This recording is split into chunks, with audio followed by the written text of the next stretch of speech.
Écoutez, disons les choses clairement. Il y a eu, et ça a été le cas également dans les élections israéliennes de 2015, une manipulation médiatique par Benjamin Netanyahou, dont la stratégie électorale était de dire « c'est nous contre eux ». C'était le slogan de sa campagne. Qui c'est nous, la classe populaire, ceux qui sont les underdogs, les défavorisés, alors qu'il est au pouvoir depuis près de 10 ans, contre les élites. Donc lui-même a utilisé ce langage. Est-ce qu'il n'y a pas quelque chose de vrai dans ce constat d'élite ?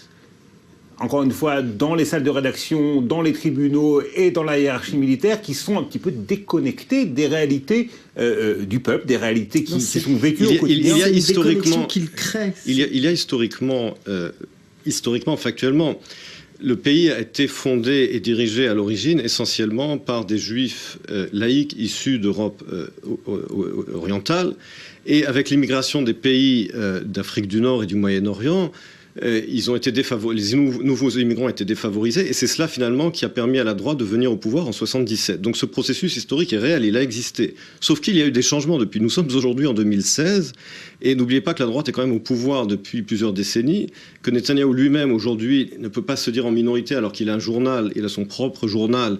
Il n'y a plus cette minorité. Je veux dire par là que l'équilibre des pouvoirs dans la société israélienne a changé, mais des gens comme Netanyahou continuent de parler comme si nous étions dans les années 60 ou 70. Mais j'ai l'impression qu'on accorde peut-être un petit peu trop d'importance à Benjamin Netanyahou là, parce qu'il y a des phénomènes sociaux. Je pense qu'il a joué un rôle déterminant et cynique dans cette affaire, en changeant d'abord de sa position, d'abord en condamnant Azaria, ensuite en changeant de position, en changeant son fusil d'épaule, et en tant que Premier ministre, il a des responsabilités et une influence.